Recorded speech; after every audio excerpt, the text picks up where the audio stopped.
ओम नमो भगवते वासुदेवाय। ओम नमो भगवते वासुदेवाय। ओम नमो भगवते वासुदेवाय। ओम नमो भगवते वासुदेवाय। ओम नमो भगवते वासुदेवाय। ओम नमो भगवते वासुदेवाय।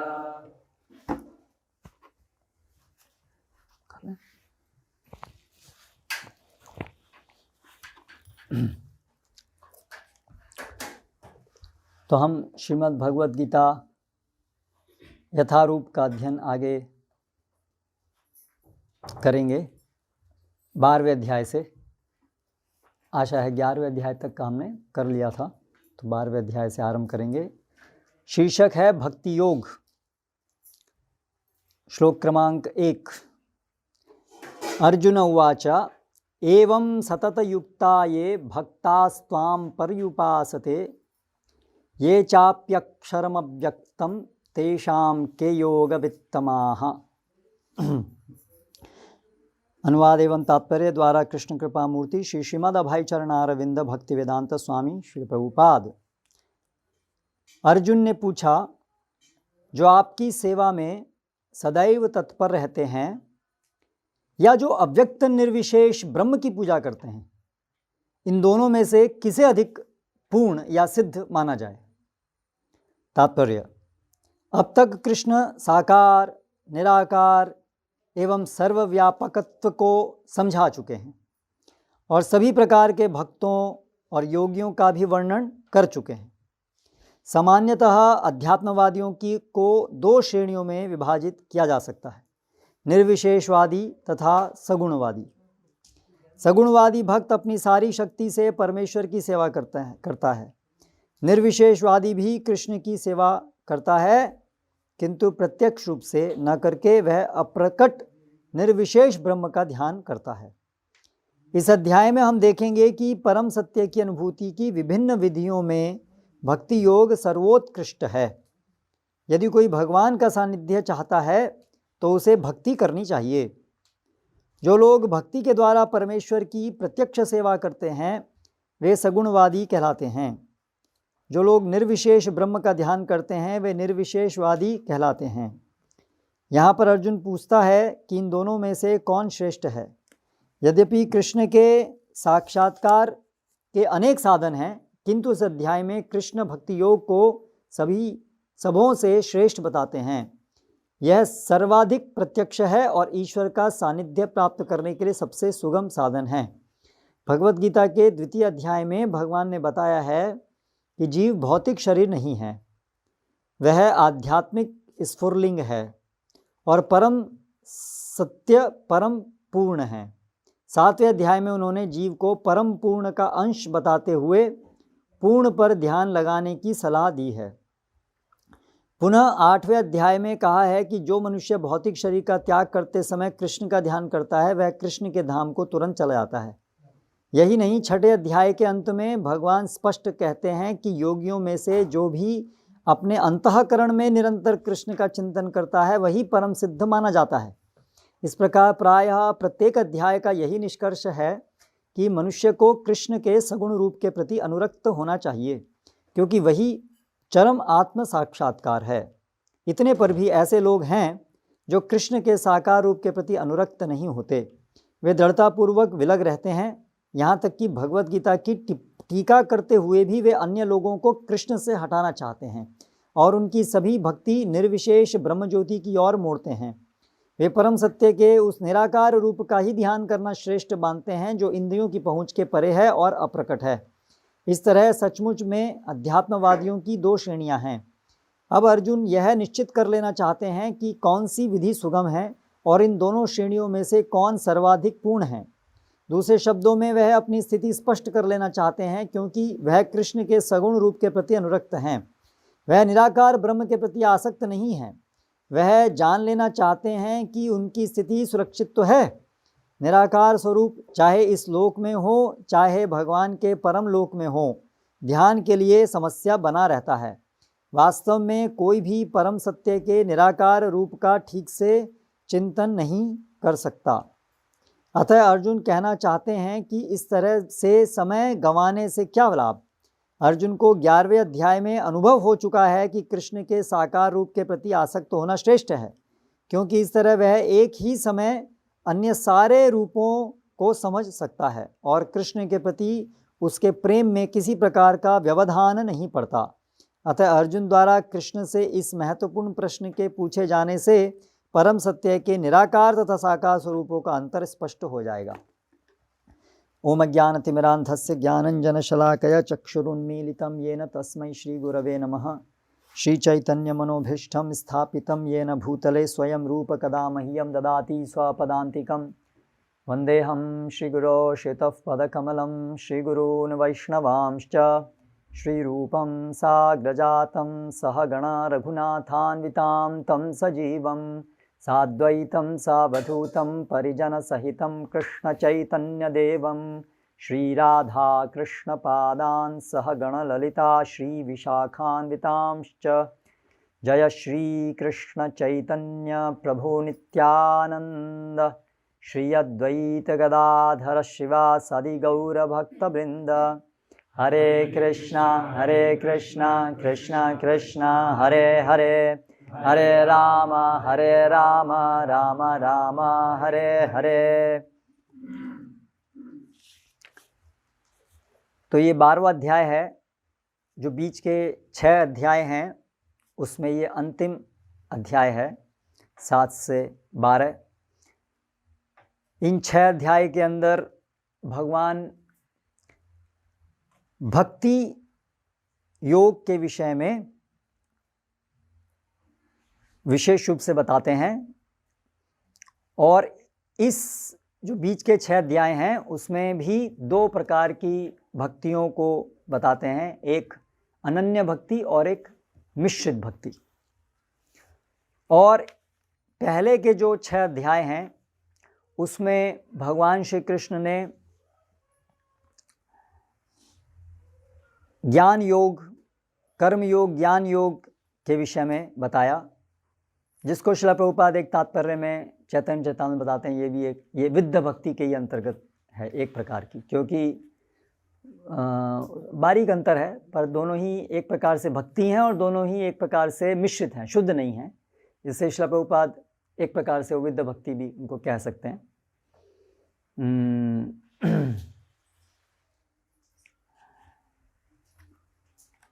श्रील प्रभुपाद उस तात्पर्य में बताते हैं 3 चीज़ बताई हैं भगवद गीता में, विद्ध भक्ति, भक्ति और अनन्य भक्ति, शुद्ध भक्ति।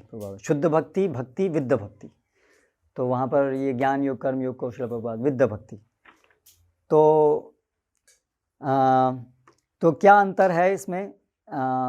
जैसा हम अभी तक कई बार इस विषय पर चर्चा कर चुके हैं, जो प्रथम 6 अध्याय हैं उसमें जिस प्रकार की भक्ति बताई है, जो भक्ति के नाम से विख्यात नहीं होती है, वो ज्ञान योग, कर्म योग के नाम से विख्यात होती है, क्योंकि उसमें उद्देश्य जो है भगवान से प्रेम करना नहीं है, और उसमें भगवान के प्रति शरणागति का अभाव है, और मुख्य रूप से कर्म मार्ग या ज्ञान मार्ग का अवलंबन करना है। इसलिए वो भक्ति की भक्ति शब्द से इंगित नहीं होती है। तो ये लोग हैं जो, जैसा यहाँ बताया है, बहुत सारे श्लोकों में भगवान श्री कृष्ण उस विषय में बताए हैं। पहले आत्मा, जैसे श्लोक बता रहे हैं तात्पर्य में, दूसरे अध्याय में भगवान ने सबसे पहले आत्मा शरीर से कैसे भिन्न है वो बताया, और फिर आत्मा के ऊपर ध्यान, आत्मा को समझना, अपने को सभी प्रकार के इस भौतिक जगत की आसक्तियों से अलग करना, और फिर ब्रह्म का चिंतन करना। प्रभुपाद लिखते हैं चाहे वो इस लोक में है चाहे परलोक में है, तो विराट रूप हिरण्यगर्भा, इस लोक के अंदर भी उसकी अभिव्यक्ति है, और ब्रह्म ज्योति के रूप में जो इस भौतिक जगत के परे है, परव्योम में जो ब्रह्म ज्योति स्थित है। दोनों ही वो एक भगवान का ऐसा रूप है जो अक्षरम अव्यक्तम सर्वव्यापी है, और इस प्रकार से अव्यक्त है, अरूप है, इस प्रकार से अव्यक्त है वो, एक तरीके से अरूप है, उसका कोई रूप नहीं है। अक्षर, उसको निर्दिष्ट कर नहीं सकते, अक्षर। जो भी वर्णमाला है, जो भी भौतिक जगत के अंदर जितने भी माध्यम हैं किसी चीज़ को इंगित करने के लिए, उनसे वो इंगित नहीं हो सकता है। और यद्यपि जो दिव्य ध्वनि है उससे वो प्राप्त हो सकता है, उससे वो गम्य है, लेकिन भौतिक शब्दों के परे है।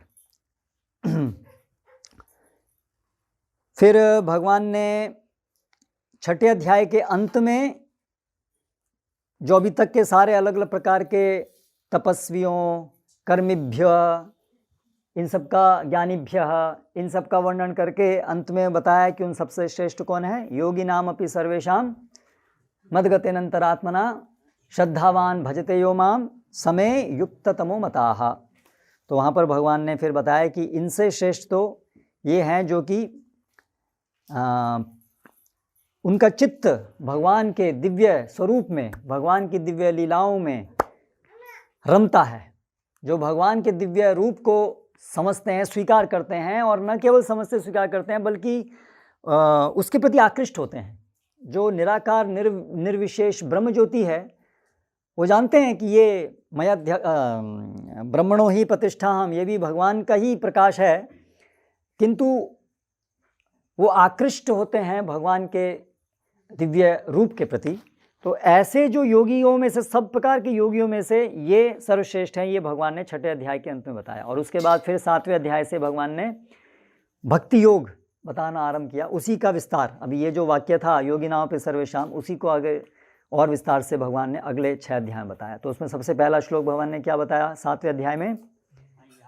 मयि आसक्त मनः पार्थ, मयि आसक्त, मयि मुझ में आसक्त होकर के, मयि आसक्त मनः पार्थ योगम युंजन मद आश्रय, मेरे पे आश्रित होकर के, असंशयम समग्रम माम यथा ज्ञास्यसि तच्छृणु, जिस प्रकार से तुम समग्र रूप से मुझे जान पाओगे, न केवल ब्रह्म, मेरा ब्रह्म ज्योति ही नहीं, बल्कि मुझे जो भगवान, जिस रूप में मैं शुद्ध भक्तों के साथ लीला विलास करता हूँ, उस परम रूप को भी तुम जिस विधि से जान पाओगे, अभी उसको सुनो। तो ऐसे श्लोकों में भगवान ने ये जो शुद्ध भक्ति है इसको अभी तक वर्णित किया है। और फिर ज्ञान कर्म मिश्र भक्ति चतुर्विधा भजन्ते माम जना सुकृतिनो अर्जुना, इस रूप में। और उसके बाद में फिर ज्ञान यज्ञेन चाप्यन्ने यन्ते पर्युपासते, ऐसे ज्ञान मिश्र, ऐसे अलग अलग विध भक्ति का वर्णन किया है भगवान। तो अभी अर्जुन ये पूछ रहे हैं कि ये अभी तक आपने जो बहुत प्रकार के अलग अलग योगियों का वर्णन किया है, स्पष्टता पूछते हैं, बिल्कुल स्पष्टता। एवं सतत युक्ता ये भक्ता स्वाम पर्युपासते ये चापि अक्षर अव्यक्तम तेषाम के योग वित्तमाः। योग वित्तमाः, योग वित्ता मतलब ये सुपरलेटिव डिग्री, सबसे सर्वश्रेष्ठ कौन है। दो की बात करते हैं कि सतत जो आपसे युक्त हैं भक्ता, जो भक्त हैं वो, और जो ये च अपि अक्षर अव्यक्तम, जो इसमें जिनकी आसक्ति है, इन दोनों में से कौन श्रेष्ठ हैं। तो सामान्यतः वित्तर शब्द आना चाहिए, संस्कृत में दो हैं तो लेकिन यहाँ पर वित्तमः पूछ रहे हैं, तो दोनों में से कौन श्रेष्ठ है। और जो अर्जुन को पहले ही पता है इसका उत्तर, लेकिन कंफर्म करना चाहते हैं, भक्त श्रेष्ठ हैं, लेकिन भक्तों में भी सर्वश्रेष्ठ कौन है वो बताइए। इसलिए वित्तमाः शब्द आया है, सबसे श्रेष्ठ कौन है, दोनों में से कौन अधिक उत्तम है, और सभी में उन जो भक्त हैं उनमें से भी सर्वश्रेष्ठ कौन है, ऐसा वो पूछ रहे हैं। तो अभी इसके उत्तर में भगवान बताते हैं, मय्यावेश्य मनो ये माम नित्ययुक्ता उपासते श्रद्धया परयोपेतास्ते में युक्ततमा मताः। परया श्रद्धया उपेताः नित्ययुक्ताः मनः मयि आवेश्य ये माम उपासते ते युक्ततमा मताः। इन दोनों में से जो श्रद्धा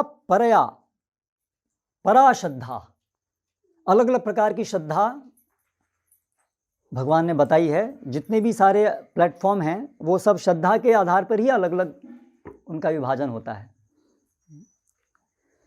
तो सात्विकी आध्यात्मिकी श्रद्धा, कर्म श्रद्धा तु राजसी। ये श्रीमद् भागवतम में जब भगवान श्री कृष्ण उद्धव को तीनों गुणों के अंदर अलग अलग क्या क्या चीज़ होती है उसकी व्याख्या करते हैं, तो बताते हैं सात्विकी आध्यात्मिकी श्रद्धा, आध्यात्मिक ज्ञान में प्रगति करने की जहाँ इच्छा हो उस श्रद्धा को सात्विकी कहते हैं। कर्म श्रद्धा तु राजसी, लेकिन जिसमें कर्मफल प्राप्त करने के उद्देश्य से, कर्मफल को भोगने के उद्देश्य से, अर्थात इस भौतिक जगत को भोगने के उद्देश्य से कर्म करके हम इसको भोगेंगे, ऐसी इच्छा से प्रेरित होकर के जो कर्म मार्ग को अपनाते हैं वो राजसी है। तो सात्विकी आध्यात्मिक की श्रद्धा, कर्म श्रद्धा तो राजसी, तामसी अधर्मे श्रद्धा। अधर्म में जो श्रद्धा है वो तामसी है।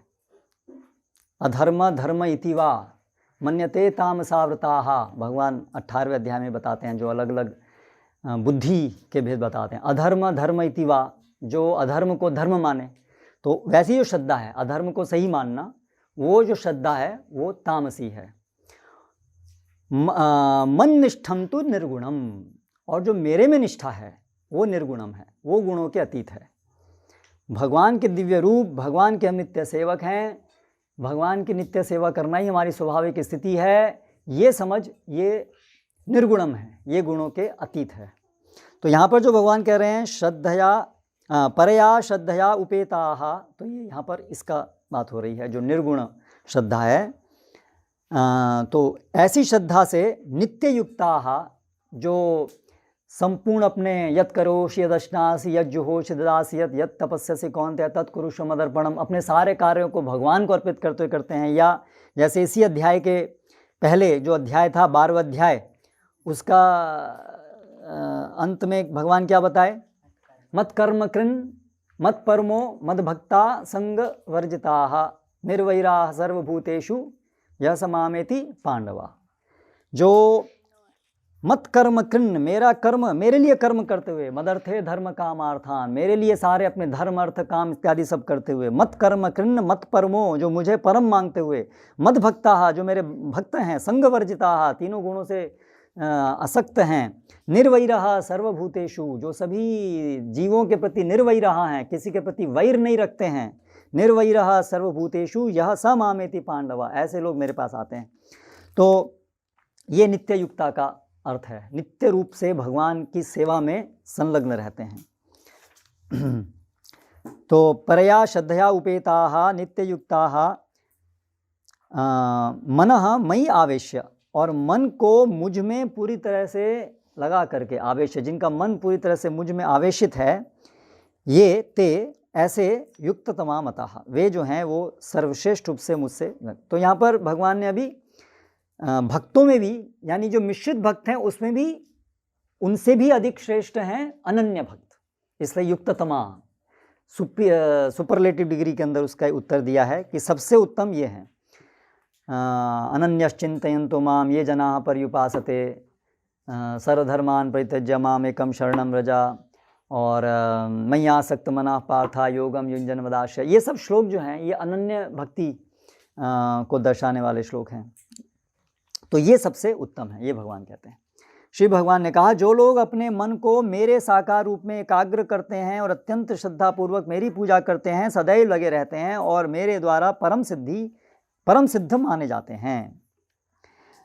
तात्पर्य, अर्जुन के प्रश्न का उत्तर देते हुए कृष्ण स्पष्ट कहते हैं कि जो व्यक्ति उनके साकार रूप में अपने मन को एकाग्र करता है और जो अत्यंत श्रद्धा तथा निष्ठापूर्वक उनको पूजता है, उसे योग में परम सिद्ध मानना चाहिए।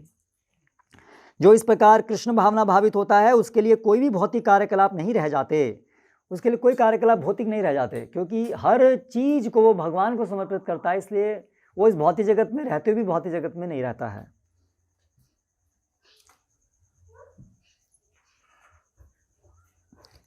शुद्ध भक्त निरंतर कार्यरत रहता है, कभी कीर्तन करता है तो कभी श्रवण करता है, या कृष्ण विषय कोई पुस्तक पढ़ता है, या कभी कभी प्रसाद तैयार करता है, या बाजार में कृष्ण के लिए कुछ मोल लाता है, या कभी मंदिर झाड़ता बुहारता है, तो कभी बर्तन धोता है। वह जो कुछ भी करता है कृष्ण संबंधी कार्यों के अतिरिक्त अन्य किसी कार्य में एक क्षण भी नहीं गंवाता। ऐसा कार्य पूर्ण समाधि कहलाता है। यह ऐसा कार्य पूर्ण समाधि कहलाता है जिसमें कार्य पूरी तरह से इस चेतना में होता है कि हम कृष्णदास हैं, हम कृष्णदास हैं, हम कृष्णदास हैं। ये जगत भोक्तारम यज्ञ तपसाम सर्वलोक महेश्वरम सुहृदम सर्वभूतानाम ज्ञात्वा शांति मृच्छति ज्ञात्वा माम शांति मृच्छति।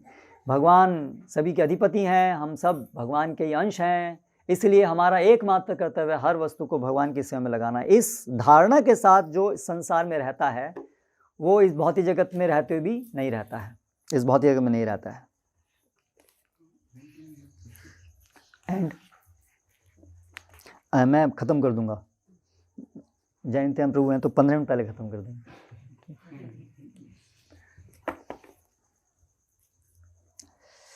ओके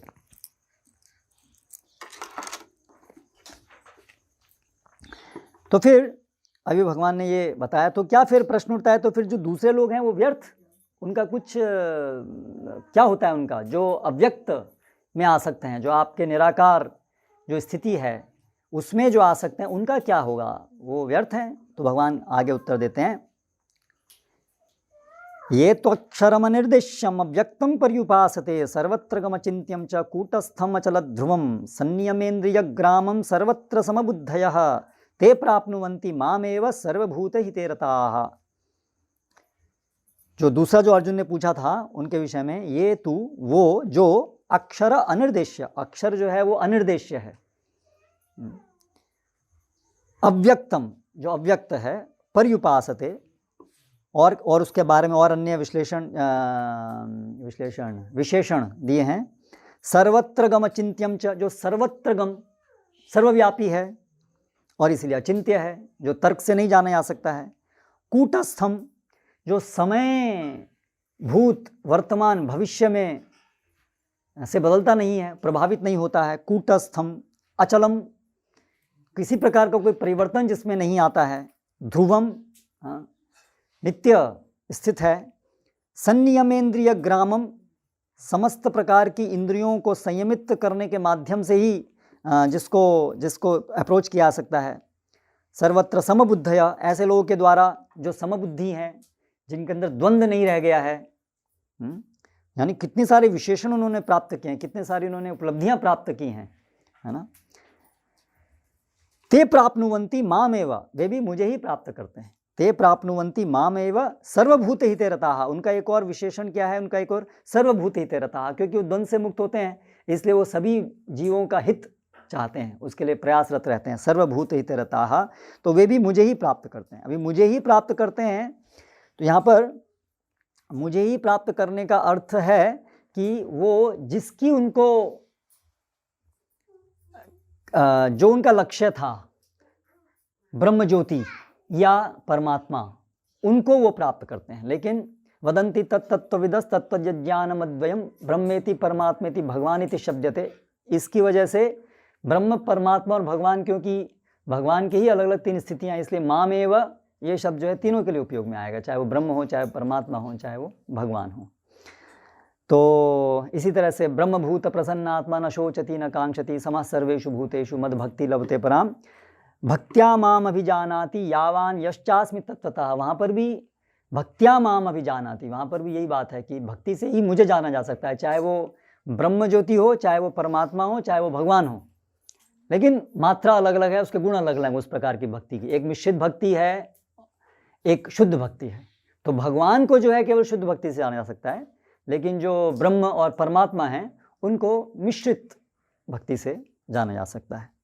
लेकिन भक्ति तो चाहिए, इसलिए यथा स्थूल अवघाती नाम, जैसे उस तरह से हो जाएगा नहीं। तो अगर भक्ति नहीं है तो जैसे कि खाली जो धान है जिसमें बीज नहीं पड़ा है, उसको पीटने से तो कभी धान नहीं निकलने वाला। तो जो लोग भगवान में विश्वास ही नहीं करते हैं, जिनके भगवान का रूप है, ऐसा विश्वास ही जिनका नहीं है कि भगवान को कोई दिव्य रूप है ही नहीं, रूप है तो वो सोचते हैं रूप भौतिक है, क्षणिक है, लेकिन वास्तव में कोई नित्य रूप तो भगवान का ही नहीं, भगवान का कोई नित्य धाम नहीं है, भगवान की नित्य लीलाएं नहीं हैं। जो ऐसा सोचते हैं, नैष्कर्मपि अच्युत भाव वर्जितम न शोभते ज्ञानमलम निरंजनम, उनके बारे में बताया कि जिनमें अच्युत भाव है ही नहीं, जो भगवान के समझ से बिल्कुल विरक्त हैं, उनका तो उनको कुछ भी प्राप्त नहीं होता है। जो उनका सोचने का जो प्रयास कर रहे हैं वो भी उनको प्राप्त नहीं होता है। लेकिन यहाँ बात हुई है, जो भगवत गीता में शास्त्रों में ये मार्ग जो बताए हैं, ये उनके विषय में बताए हैं जो भगवान की अवहेलना नहीं करते हैं, भगवान से द्वेष नहीं करते हैं। हाँ, लेकिन उनका आकर्षण अभी भगवान के प्रति नहीं है, ब्रह्म ज्योति के प्रति है, तो वो लोग भी ब्रह्म ज्योति को प्राप्त करते हैं। लेकिन तो फिर क्या दोनों समान हो गए? फिर ये प्रश्न उठा, क्या दोनों फिर समान हो गए? तो आप ही को प्राप्त कर लिया, उन्होंने भी प्राप्त कर लिया, इन्होंने भी प्राप्त कर लिया, दोनों ने प्राप्त कर लिया, तो फिर क्या, फिर कैसे वो आप बता रहे हैं वो उत्तम है? हाँ, कैसे वो कह रहे हैं? तो इसका उत्तर फिर भगवान आगे देते हैं, क्लेशोधिकतरस्तेषां अव्यक्तासक्त चेतसां अव्यक्ता ही गतिर्दुःखम देहवद्भिर्वाप्यते। जिन लोगों के मन परमेश्वर के अव्यक्त निराकार स्वरूप के प्रति आसक्त हैं, उनके लिए प्रगति कर पाना अत्यंत कष्टप्रद है। देहधारियों के लिए उस क्षेत्र में प्रगति कर पाना सदैव दुष्कर होता है। तो ब्रह्म ज्योति तक पहुंच तो पाते हैं, लेकिन ब्रह्म ज्योति तक पहुंचने में भी उनको बहुत कठिनाई होती है। और अगर कोई भगवान से सीधे सीधे अव्यक्त मांगेगा तो उसको आसानी से भी वो मिल जाएगा। और लेकिन भगवान जो उनके साथ जो आदान प्रदान है वो तो इससे प्राप्त हो ही नहीं सकता है। जो ब्रह्म ज्योति प्राप्त होती है वो भी बड़ी कष्टप्रद है। क्यों कष्टप्रद है? अव्यक्ता ही गतिर, ये जो गति है, अव्यक्त की गति, अव्यक्त को जो गति मान के जो प्रयासरत होते हैं, दुखम देहवद्भिर अवाप्यते, देहवद्भि दुखम अवाप्यते। जो देह को धारण किए हुए हैं उन लोगों के लिए, वो जो जिसकी कोई अव्यक्त है, जिसमें कोई गुण व्यक्ति नहीं है, उसको उस तक पहुंचना बड़ा मुश्किल है। क्योंकि उसके लिए क्या करना पड़ेगा? हमारी समस्त इंद्रियों के कार्यों को समाप्त करना पड़ेगा, रोकना पड़ेगा, मन को रोकना पड़ेगा, बंद करना पड़ेगा, जो बहुत बहुत मुश्किल है ना। तद्वन्न रिक्त मतयो यतयोपि रुद्धा श्रोतगणैस्तमरणं भज वासुदेवम। तो जो रिक्त मतयः हैं, जो इस प्रकार से निर्विशेष को प्राप्त करने के लिए प्रयास करते हैं, यतयोपि रुद्धा, यतयापि प्रयास करने पर भी, रुद्ध श्रोतगणा, ये जो इंद्रियों का जो वेग है, मन का जो वेग है, जो अलग अलग जगह बताया, जैसे नदी को रोकने से भी अधिक दुष्कर है ना। अर्जुन भी बताते हैं, चंचलम ही मनः कृष्णा प्रमाथि बलवदृढ़म। और उनको क्या है, उनको तो उनकी प्रोसेस में ही है कि आपको मन को बिल्कुल स्टॉप करना पड़ेगा, रोकना पड़ेगा। तभी तो, इसलिए तो अर्जुन ने बोला, यो यम योगम मया प्रोक्ता साम्येन मधुसूदन देन एतस्याहं न पश्यामि चंचलम स्थितिम स्थिराम। ये बहुत आप जो बता रहे हैं मुझे, योग प्रक्रिया, यम नियम प्राणायाम इत्यादि वाली प्रक्रिया, जिसमें धारण ध्यान समाधि, ये प्रक्रिया तो मुझे बहुत मुश्किल लग रही है। तो ये बहुत मुश्किल है देहधारी जीवों के लिए, इस प्रकार से मुश्किल है। और उसके उपरांत भी जो फल प्राप्त होगा वो भगवत प्राप्ति के सामने तो अत्यंत तुच्छ है, कुछ भी नहीं है।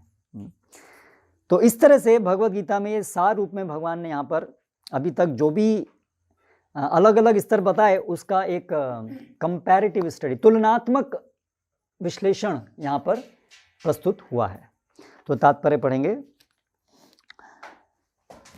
तात्पर्य, अध्यात्मवादियों का समूह जो परमेश्वर के अचिंत्य अव्यक्त निराकार स्वरूप के पथ का अनुसरण करता है, ज्ञान योगी कहलाता है।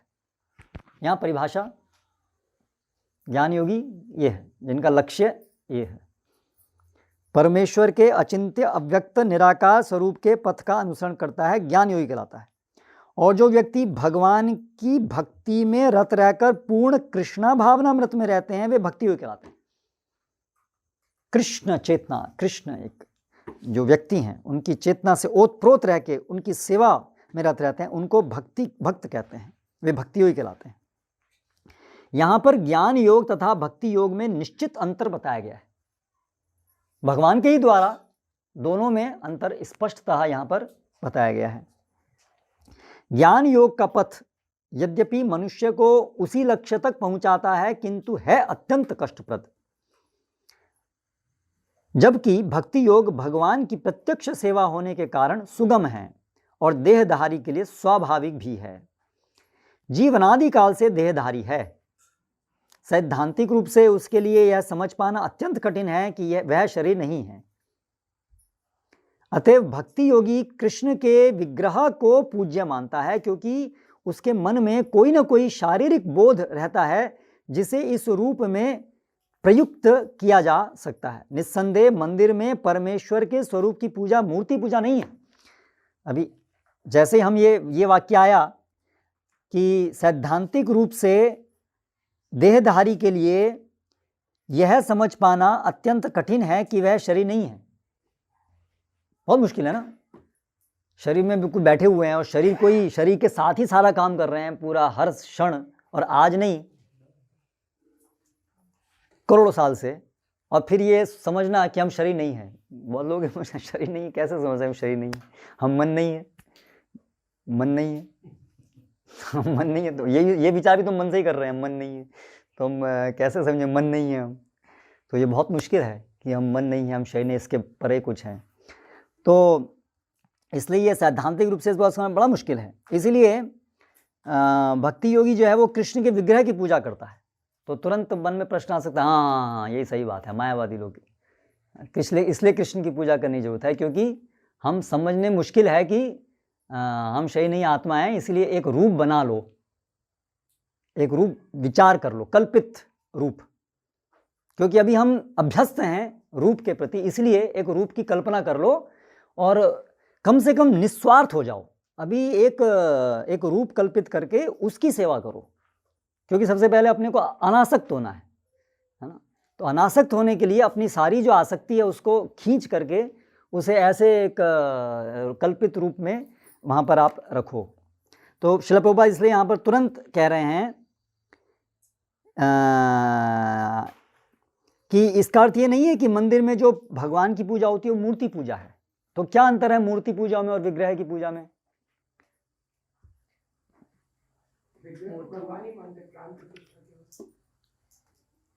मूर्ति पूजा को मतलब जो सुप्रीम पर्सनालिटी ऑफ गॉड नहीं समझते हैं, उनको देवी देवताओं को सुप्रीम समझते हैं।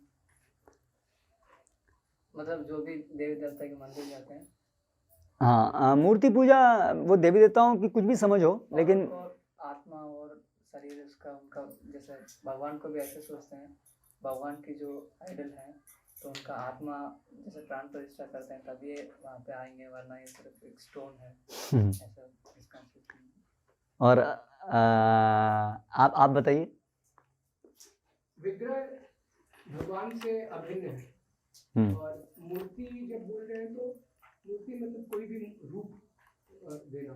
तो मूर्ति पूजा जो वो सोच रहे हैं, मतलब वहाँ पे ये भाव आता है कि जैसे आपने कहा कि स्तर जब तक वैसा नहीं है कि आप अव्यक्त को समझ पाए तब तक व्यक्त कुछ कर लो, तो वो मूर्ति पूजा का नहीं। आप वो प्राण प्रतिष्ठा कुछ बोल रहे थे ना? विग्रह में हम लोग आह्वान करते हैं कि भगवान आप आइए, हम आपकी सेवा करेंगे। और महाप्रभु बोल रहे हैं कि जो ऐसा सोचते हैं कि जब भगवान का आह्वान करते हैं तो वो मूर्ति पूजा है। मतलब जो भगवान की जो है वो फॉर्म नहीं है तब तक वो प्राण प्रतिष्ठा करके लेके आएंगे। ऐसे वो लोग भगवान की आत्मा इसमें आएगा, ऐसा मतलब भिन्न अभिन्न मतलब डिफरेंट समझते हैं।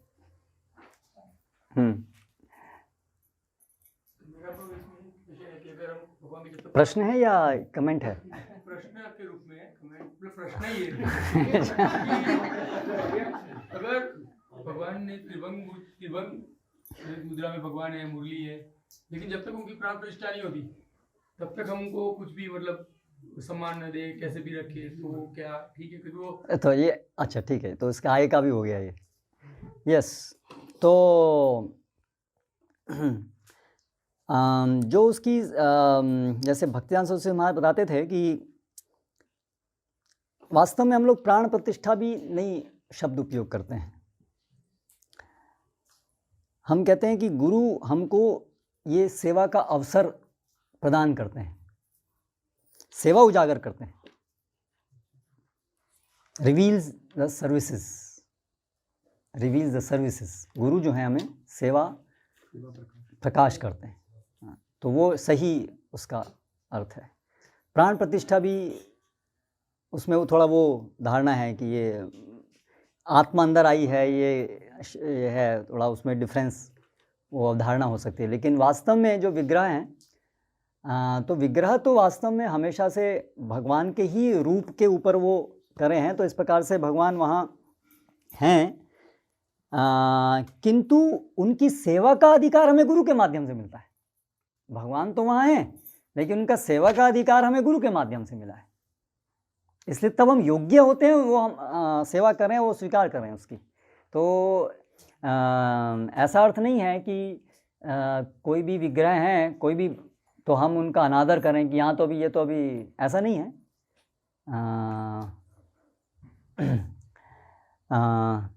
किंतु हमें जो प्रॉपर जो अधिकार प्राप्त होता है तो वो गुरु के माध्यम से होता है। अभी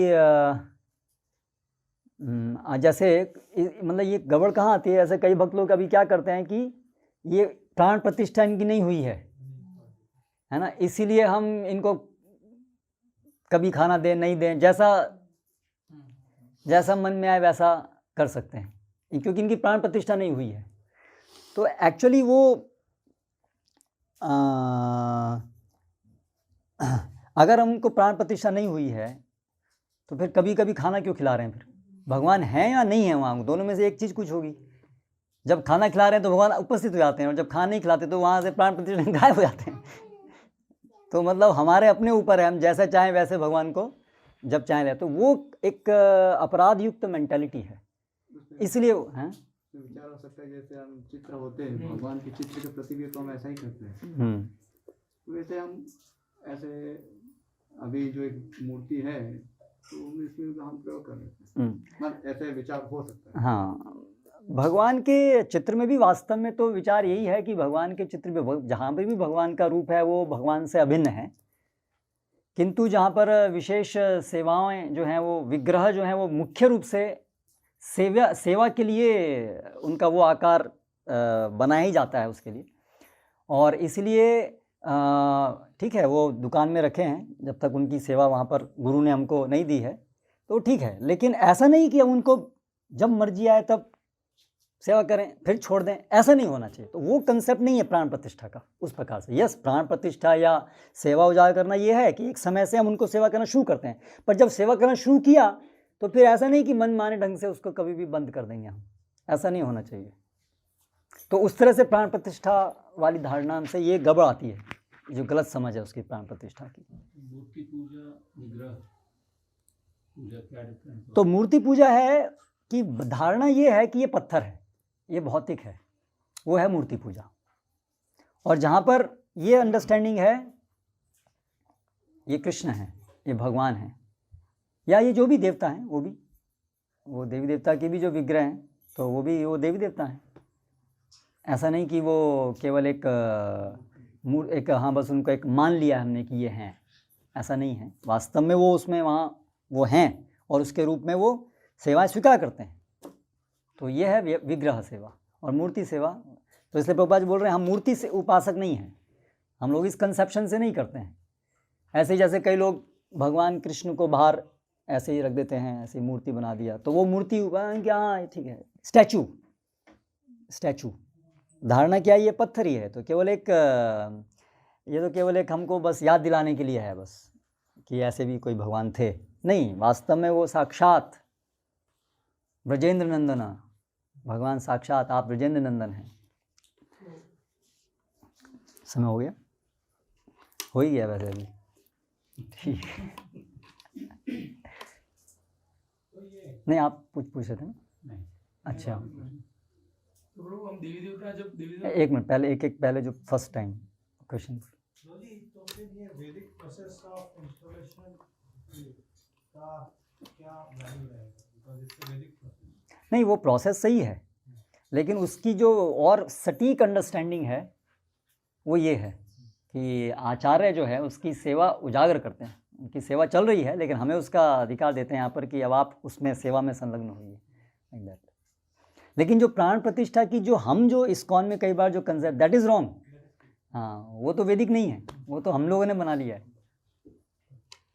इसलिए वो वृंदावन में प्रभुपाद जब कृष्ण बलराम जब रख रहे थे विग्रह, तो उन्होंने कर्मकांडी को बुला के वो करवाया था कि लोग ऐसा फिर माने कि ये लोग अलग जा रहे हैं, इस तरह से नहीं रहे, तो उन्होंने ये भी करवाया था।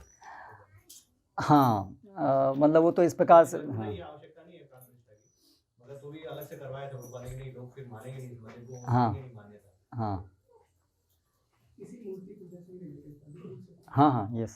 ये जब हम देखते हैं कि शाक्त में दुर्गा पूजा या फिर और भी किसी में जिसमें इमर्शन का प्रोसेस रहता है, एक मूर्ति को जाके विसर्जन, वो तो अलग अलग प्रकार की विग्रह सेवा का उल्लेख है शास्त्रों में। जो मेटल फॉर्म है वो नित्य सेवा के लिए हैं, जो रंग से या ऐसे कुछ क्षणिक उनका जो आयु है वो कम रहता है, तो वो इसी प्रकार से उनका आह्वान होता है और फिर को प्रार्थना होती है कि अभी एक समय के लिए केवल आह्वान होता है उनका। ऐसा विष्णु पूजा में कहीं है क्या उल्लेख? क्योंकि इसमें गुरु महाराज एक जगह प्रवचन में बता रहे हैं कि we are not like them, we don't bring lord and immerse them. नहीं, हाँ, मतलब वी डोंट इमर्स, लेकिन जैसे कि अभी जैसे फोटो है, कागज़ के ऊपर कुछ आकृति है, तो वो क्या है, बाय नेचर वो जो है इस प्रकार से हमेशा लॉन्ग टाइम के लिए नहीं रहेंगी वो चीज़ें। तो इस प्रकार से रंग का भी हो सकता है, रंगोली बनाएं, रंग से करें, इंगित करें, तो वो जो रूप है वहाँ पर वो आह्वान और इस प्रकार से उनका हो सकता है एक विशेष। जैसे हम लोग गोवर्धन पूजा, हम गोवर्धन जी को उस समय के लिए वहाँ पर रखते हैं, सो लाइक दैट। लेकिन जो ये भागवतम में आता है, इसका कौन से 9th कैंटो में है, 9th कैंटो में है शायद, अलग अलग डेटी वर्शिप टाइप्स का।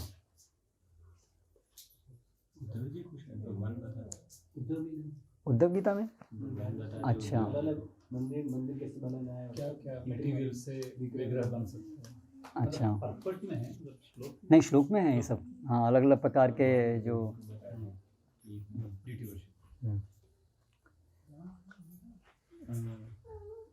भगवान श्री कृष्ण या कोई भी विष्णु तत्व जो है उनके संदर्भ में तो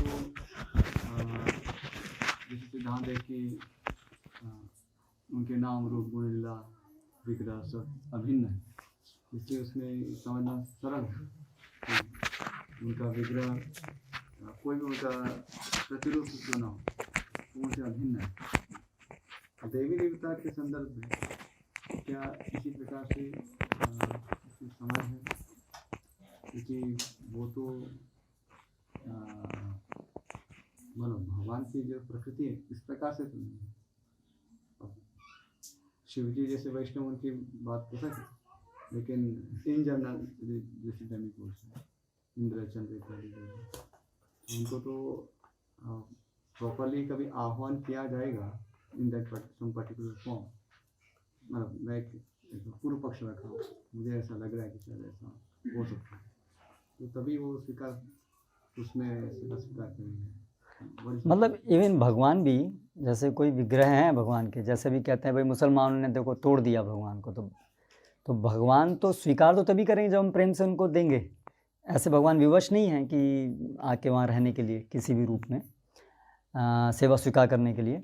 तो उस प्रकार से तो देवी देवता जैसे यहाँ पर भी गुरु हमको उद्घाटित कर रहे हैं, तो उसी प्रकार से देवी देवता गण का भी वो आह्वान करके कृपया आप हमें अभी हमारी सेवाएं स्वीकार करें, तो वो पद्धति वहाँ पर भी इस प्रकार से लागू होगी। और शास्त्रों में देवी देवताओं की पूजा उपासना के लिए भी इसी प्रकार के विधि विधान हैं, उनके अर्च विग्रह की स्थापना करना देवी उनके, तो इस प्रकार से वे भी इस तरीके से उसको स्वीकार करते हैं। जैसे कि इवन भक्त भी भगवान के द्वारा शक्ति प्राप्त करके, भगवान के महान भक्त वे भी विग्रह के द्वारा सेवा स्वीकार करते हैं। तो उसी प्रकार से देवतागण भी वो शक्ति प्राप्त करते हैं जिससे कि वो सेवा स्वीकार करें विग्रह के माध्यम से। ये चैतन्य चरितामृत में जो वर्णन आता है, स्वरूप दामोदर गोस्वामी के सामने कोई एक कवि आते हैं, स्वरूप दामोदर गोस्वामी के सामने कोई कवि हाँ हाँ कविता हाँ, वो जो कविता सुनाते हैं जिसमें ये कोई भाव होता है कि हाँ ये अभी जो कास्ट है जगन्नाथ, इसमें अभी आप आए हैं, आप आए हैं, हाँ तो मतलब वहाँ पर वही भाव है कि ये एक कास्ट में अंदर आत्मा अंदर है, वो भगवान वो नहीं है, मतलब भगवान का रूप में भी एक भगवान शरीर है और एक आत्मा है, अलग अलग है, रूप और आत्मा अलग अलग है। वो उनके उसमें मिसअंडरस्टैंडिंग था। उसमें ऐसा कोई नहीं कि प्राण प्रतिष्ठा से इस प्रकार की कोई समझ नहीं कि प्रभु थोड़ा तेज बोलो जो आवाज आ जाए किसी की। गला खराब हो हटा लो ना सर, मुंह से हटा लो थोड़ा आवाज आएगी। गला भी खराब। ये इसमें प्राण प्रतिष्ठा का उसमें क्या इम्प्रेशन नहीं होगी, मतलब मुझे जहाँ तक समझ है कि जो शुद्ध अंडरस्टैंडिंग है प्राण प्रतिष्ठा वो इस प्रकार से नहीं है कि भगवान का शरीर और आत्मा अलग अलग हैं। अर्थ तो उसका समझ तो यही है कि वहाँ पर वो मतलब भगवान वहाँ अभी उस रूप में उपस्थित हैं, लेकिन सामान्यतया लोग जो ये धारणा से पीड़ित होते हैं वो इसको इस प्रकार से समझते हैं इस चीज़ को। तो मैं इसलिए कहूँगा कि ये धारणा कहीं से तो आई होगी, स्मार्ट विचार है या जो भी। हाँ यस, वो तो मायावाद विचार भी है ना कि अंततः कृष्ण देवी देवता भी है वो मायावादी के द्वारा अर्पित कुछ भी ग्रहण नहीं करते, इसलिए देवी के संगम में भी चर्चा आई थी। तो वो प्रसाद क्योंकि देवी देवता भी है, भगवान के भक्त हैं, भगवान के भक्त है, तो वो यदि भक्ति से आप उनको देंगे और भगवान विष्णु में यदि श्रद्धा है तो ग्रहण करते हैं, तो वो प्रसाद भी हम ग्रहण कर सकते हैं। लेकिन मायावादी ने यदि अर्पण किया है तो नहीं ग्रहण कर सकते, देव देवता उनका कभी ग्रहण नहीं करेंगे। तो is that because of the मायावाद is understanding is yes yes.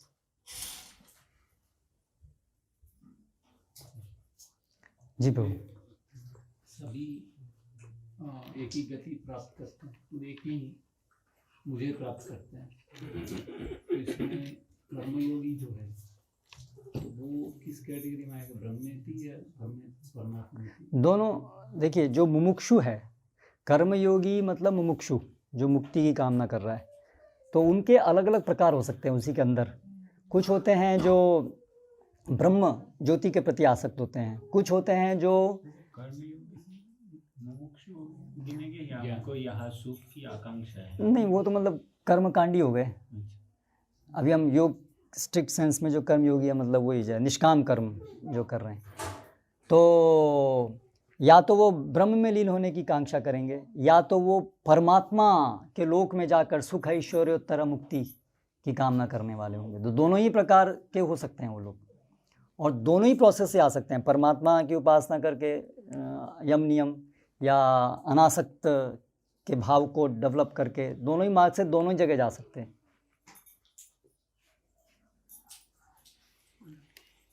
ये उत्सव मूर्ति क्या कॉन्सेप्ट है, अभी ये भी एक चल रहा है इस हमारे संस्था में।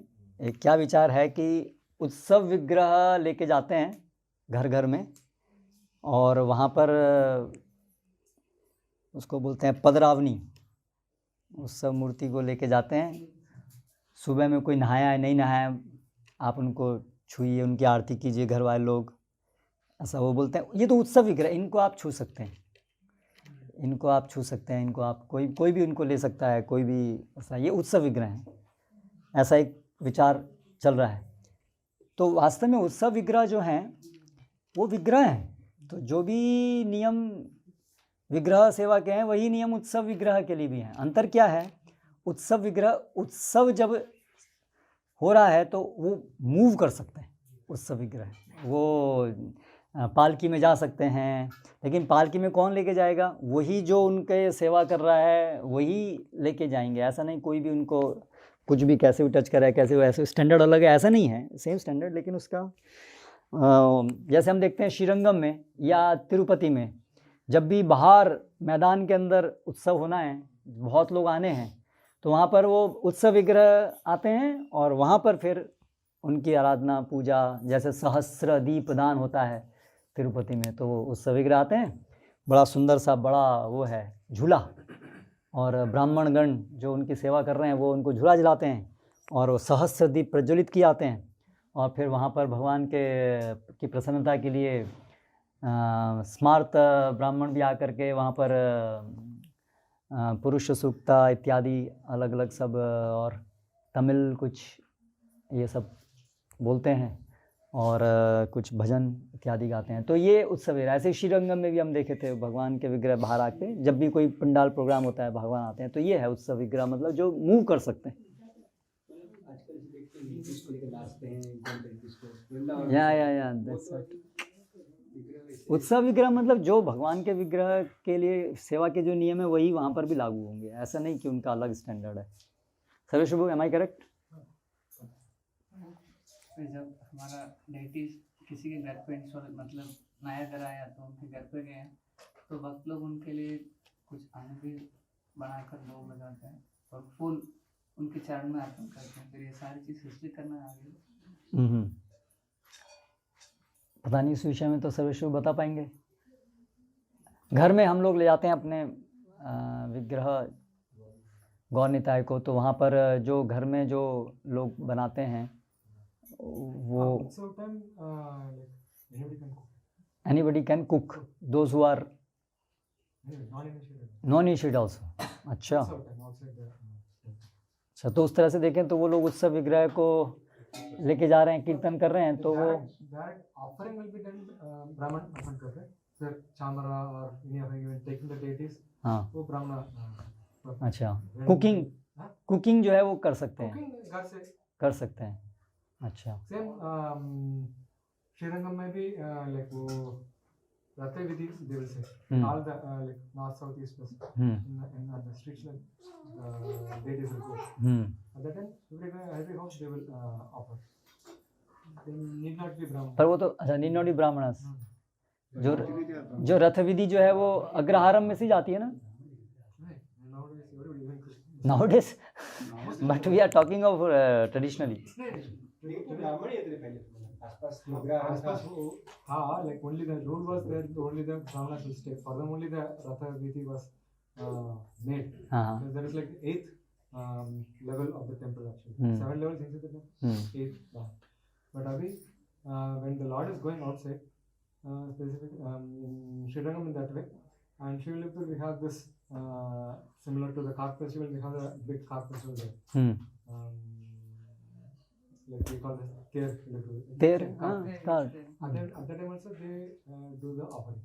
अच्छा, so the Garwale they will bring the bhoga, it is just offered for just 2 seconds and return, they will not take it। और ऐसे पुष्प अर्पित कर सकते हैं, they will not touch। लेकिन इसमें कार्ट में इवन रथ में जाने के लिए like ब्राह्मण सब। तो फिर जो अभी हम कर रहे हैं, जैसे भगवान को उत्सव विग्रह को हम लेके जाते हैं और सब लोग कुछ भोग ऑफर करें, तो दैट दे कैन डू, लेकिन टच नहीं कर सकते। इसका कुछ शास्त्र प्रमाण? शास्त्र प्रमाण नहीं, वे हमने मायापुर में परंपरा। अच्छा, फिर उधर they are following either second initiated और गुरुकुल में they have उपनयनम process।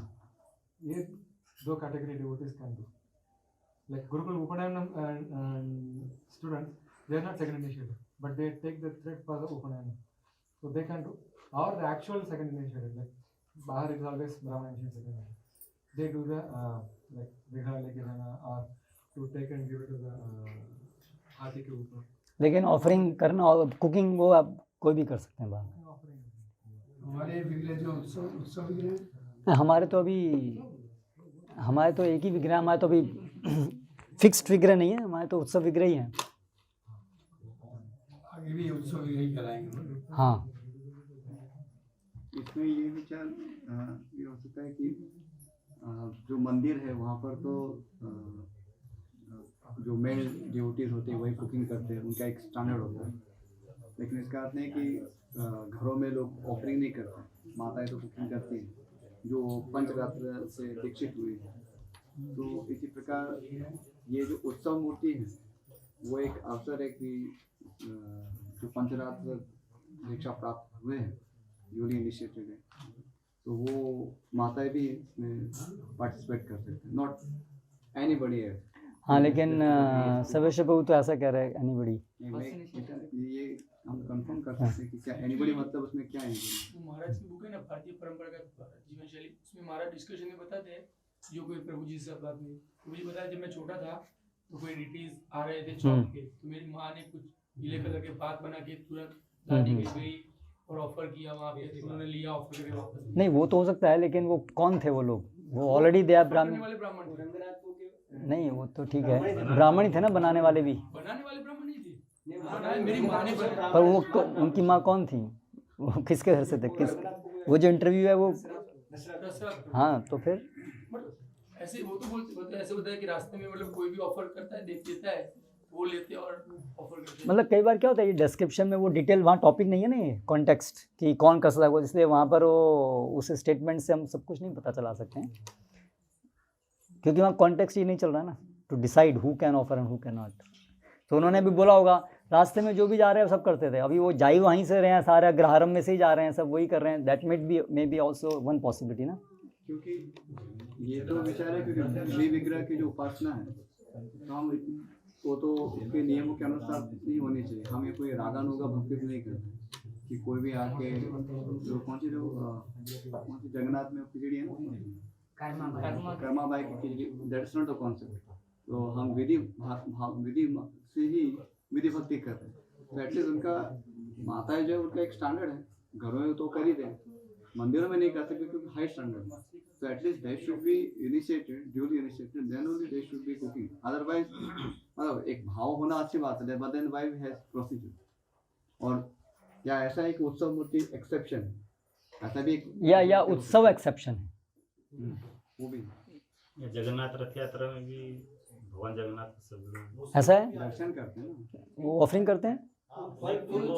मिठाइयाँ नहीं फल तो कर सकते, मिठाई दूध की कोई भी, दुकान वाले लोग लाते हैं, पहुंच में लोग मिठाई। वो तो ऐसे ना दूर से, जैसे रणछोड़ जी को यहाँ लगाते हैं हम लोग ऐसे। नहीं वो टिकट लेते ऊपर चढ़ने का। अच्छा, कहाँ पर? हमारी इस्कॉन की रथ यात्रा में? नहीं हम तो बात कर रहे हैं वहाँ जगन्नाथपुरी हम